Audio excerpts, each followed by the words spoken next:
అందరికి కూడా తెలుసు రేవంత్ రెడ్డి గారి ప్రభుత్వం కేవలం డైవర్షన్ పాలిటిక్స్ లో భాగంగా కేటీఆర్ గారి పైన ఈ అక్రమ కేసు నమోదు చేయడం జరిగింది.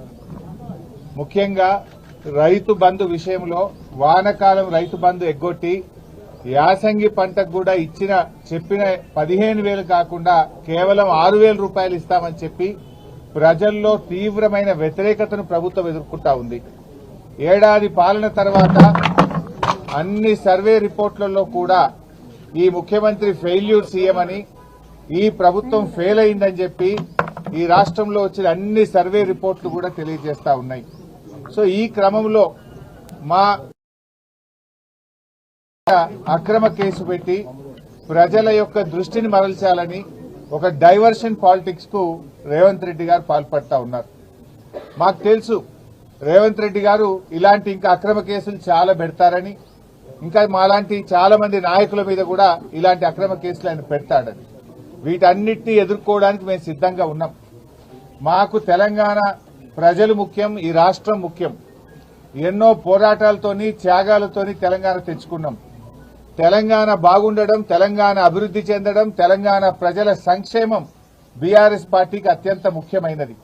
మీరు ఎన్ని కేసులు పెట్టినా, మా మీద ఇంకా ఎన్ని రకాలుగా ఒత్తిళ్లు పెట్టినా ఈ రాష్ట్ర ప్రజలకు నువ్వు ప్రజలకు ఇచ్చిన 6 గ్యారెంటీలు అమలు చేసేదాకా నీ ప్రభుత్వాన్ని నిన్ను ఎట్టి పరిస్థితుల్లో వదిలిపెట్టం. రేవంత్ రెడ్డి అనుకుంటున్నాడు బ్లాక్ మెయిల్ రాజకీయాలతోనో, అక్రమ కేసులతోనో, అరెస్టులతోనో తన ప్రభుత్వం యొక్క తప్పిదాలను కప్పిపుచ్చుకుంటాననో, మమ్మల్ని మానసికంగా బలహీనపరుస్తానని అనుకుంటా ఉన్నాడు. కానీ మేము మరింత బలంగా పోరాటం తప్ప ఎట్టి పరిస్థితుల్లో నీ అక్రమాలను గాని, నీ 6 గ్యారెంటీల అమలుపై నిన్ను ప్రశ్నించడాన్ని వదిలిపెట్టే ప్రశ్నే ఉత్పన్నం కాదు. ఈరోజు కేటీఆర్ గారి మీద హైకోర్టులో కూడా వచ్చిన తీర్పు కేవలం విచారణ కొనసాగించడానికే చెప్పింది హైకోర్టు. ఇది అక్రమ కేసు, దీని విచారణ నిలుపుదల చేయాలని చెప్పి బీఆర్ఎస్ పార్టీ తరఫున మేము కోర్టుకు వెళ్లాం. కోర్టేమీ కేసును నిర్ధారించలేదు, ఇది తప్పు జరిగిందని చెప్పింది గాని శిక్ష వేసింది కాదు. కేవలం విచారణ కొనసాగించడానికి మాత్రమే ఈరోజు కోర్టు అనుమతి ఇచ్చింది. విచారణకు సహకరిస్తాం. ఈ ముందు నుంచి కూడా కేటీఆర్ గారు 100% విచారణకు సహకరిస్తామని చెప్పాం. ఎందుకంటే మేము తప్పు చేయలేదు, అసలు అవినీతే జరగలేదు, రాష్ట్ర ప్రభుత్వం నుంచి 1 రూపాయి కూడా గ్రీన్ కో కంపెనీకి చెల్లించలేదు. అక్కడ ఇది ఎప్పుడు జరిగింది? రేవంత్ రెడ్డి గారు ప్రమాణ స్వీకారం చేసిన 3వ రోజే ఆ కంపెనీ ప్రతినిధి పాటు నువ్వు ఎందుకు కేసు పెట్టలే? ఏడాది తర్వాత ఎందుకు పెడుతున్నావు? కేటీఆర్ గారు అడుగడుగునా నేను ప్రశ్నిస్తా ఉన్నాడు, నీ తప్పిదాలను బయట పెడతా ఉన్నాడు, నీ ప్రభుత్వం యొక్క వైఫల్యాలను ఎత్తి చూపుతా ఉన్నాడు. కనుక ఏడాది తర్వాత దాన్ని బయట పెట్టినావు. నిన్ను ఆ కంపెనీ ప్రతినిధి కలిసిన విషయాన్ని నువ్వు ఎందుకు బయట పెట్టలే? మీడియాకి ఎందుకు చెప్పలే? అది మేం బయట పెట్టినాం. దీన్ని అంతా బట్టి చూస్తా ఉంటే దృష్టి మరల్చడానికి ప్రభుత్వం చేస్తా ఉంది.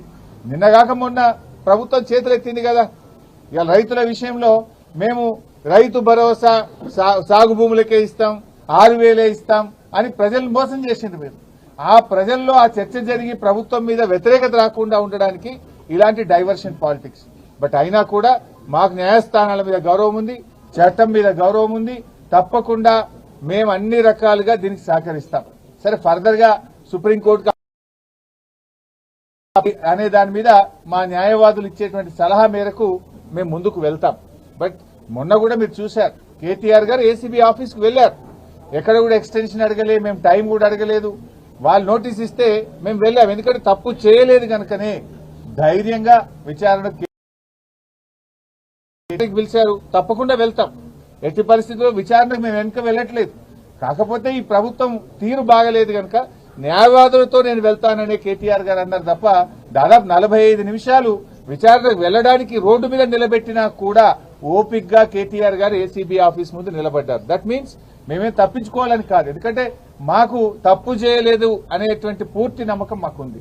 అక్కడ అసలు అవినీతే జరగలేదు. ప్రభుత్వ ఖజానా నుంచి 1 రూపాయి పోకుండా నువ్వు అవినీతి జరిగిందని ఎట్లంటావు? అవినీతే జరిగిన ప్రశ్నే లేదు అక్కడ. ఈ రాష్ట్రం ఇమేజ్ పెంచడానికి, హైదరాబాద్ బ్రాండ్ ఇమేజ్ పెంచడానికి ఈ రోజు ఈ కార్ రేసింగ్ ను కేటీఆర్ గారు హైదరాబాద్ తెచ్చారు. బాగా పనిచేశాడు వాస్తవానికి. ప్రపంచం మెచ్చుకున్నది, దేశం మెచ్చుకున్నది, మిగతా రాష్ట్రాల ముఖ్యమంత్రులు కూడా ఇది మా రాష్ట్రానికి వస్తే బాగుండని చెప్పి ఇతర రాష్ట్రాలు మనతో పోటీ పడ్డాయి. కానీ కేటీఆర్ గారు ఒప్పించి మెప్పించి మన రాష్ట్రానికి తెచ్చి మన హైదరాబాద్ బ్రాండ్ ఇమేజ్ పెంచే ప్రయత్నం చేశారు. అంతే తప్ప ఇక్కడ అవినీతి జరగలేదు. ఈరోజు కేవలం ఇది ఒక కక్ష సాధింపు తప్ప ఇంకోటి లేనే లేదు. డైవర్షన్ పాలిటిక్స్, కక్ష సాధింపు చర్యలకు రేవంత్ రెడ్డి గారు పాల్పడతా ఉన్నారు. సరే, నువ్వు ఎన్ని రకాల ప్రయత్నాలు చేసినా మా పోరాటం ఆగదు. మా లక్ష్యం తెలంగాణ ప్రజల సంక్షేమం, మా లక్ష్యం తెలంగాణ రాష్ట్ర అభివృద్ధి, మా లక్ష్యం పోరాడి తెచ్చుకున్న తెలంగాణ.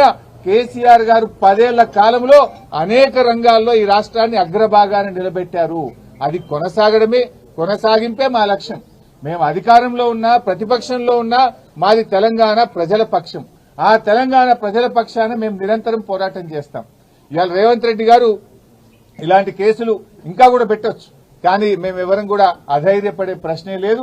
అందరము కలిసికట్టుగా పార్టీ వీటిని ఎదుర్కొంటుంది. సో కేటీఆర్ గారు కూడా ఆయన సంపూర్ణమైన విశ్వాసంతో ఉన్నారు, మేమందరం కూడా సంపూర్ణమైన విశ్వాసంతో ఉన్నాం. ఈ కేసు కేవలం ఒక కుట్రపూరితమైన కేసు. ఇక్కడ ఎలాంటి తప్పు జరగలేదు గనక ఆయన కడిగిన ముత్యంలాగా రేపు బయటకు వస్తారు. మాకు ఆ ధైర్యం ఉంది గనక, తప్పు చేయలేదు గనక విచారణకు వెళ్తాం. మేము న్యాయస్థానాలకు సహకరిస్తాం, అధికారులకు కూడా సహకరిస్తాం. మాకు అధికారుల మీద గాని న్యాయస్థానం మీద గాని మాకు విశ్వాసం ఉంది. కేవలం రేవంత్ రెడ్డి మీద మాకు విశ్వాసం లేదు. ఆయన ముఖ్యమంత్రిగా తప్పుదో పట్టిస్తున్నాడు కనుక, ఆయన ఆలోచనలు మాకు తెలుసు కనుక, అందువల్ల ఆయన మీద మాకు విశ్వాసం లేదు కానీ మేము చెప్పాను తప్ప వేరే ఏం లేదు. సో ఇక్కడ ఈ రోజు కోర్టులో వచ్చినటువంటిది కూడా కొంతమంది తప్పుడు ప్రచారం చేస్తున్నారు సోషల్ మీడియాలో.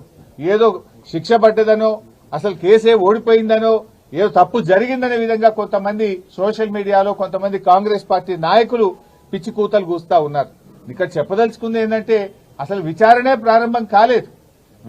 ఇది తప్పుడు కేసు, దీన్ని క్వాష్ చేయాలని మేము వెళ్ళాం. ఇక న్యాయస్థానం విచారణ జరగాలి అని అన్నదే తప్ప ఇక్కడ తప్పు జరిగిందనో, అవినీతి జరిగిందనో, శిక్ష వేసిందో అనే ప్రశ్నే లేదు ఇక్కడ. కానీ కొంతమంది ఏంటంటే ఏదో తప్పుడుగా సోషల్ మీడియాలో ప్రచారం చేస్తూ ఒక గోబల్స్ ను, ఒక తప్పుడు వార్తని ప్రచారం చేసే ప్రయత్నం చేస్తున్నారు. అటువంటి వాళ్ళు అది మానుకుంటే మంచిదని కూడా మేము వారికి హితవు పలుకుతా ఉన్నాం. సో ఈ రోజు తప్పకుండా మేము సంపూర్ణమైన విశ్వాసంతో ఉన్నాం. ఇది ఒక తుఫైల్ కేసు. మా ఆర్ఎస్ ప్రవీణ్ చెప్పినట్టు ఇది 100% తుఫైల్ కేసు. ఫైనల్ గా ఇందులో ఎలాంటిది కూడా బయటకు వచ్చేది లేదు. అసలు ₹1 రాష్ట్ర ప్రభుత్వ ఖజానా నుంచే పోయింది లేదు. రాష్ట్రానికి ఆదాయం వచ్చింది తప్ప రాష్ట్రానికి జరిగిన నష్టమే లేదు. రాష్ట్ర ప్రయోజనాల కోసం చేసిన తప్ప కేటీఆర్ గారు స్వంతగా తన కోసం చేసినటువంటిది కాదు. అందువల్ల మాకు ఆ విశ్వాసం ఉంది కనుక 9వ తేదీ ఆయన ఏసీబీ విచారణకు వెళ్తారు. వెళ్లి అన్ని రకాలుగా మేము సహకరిస్తాం. మేము ఫర్దర్ గా లీగల్ యాక్షన్ మీద మా న్యాయవాదులు ఇచ్చే సలహా మేరకు మేము ముందుకు వెళ్తాం.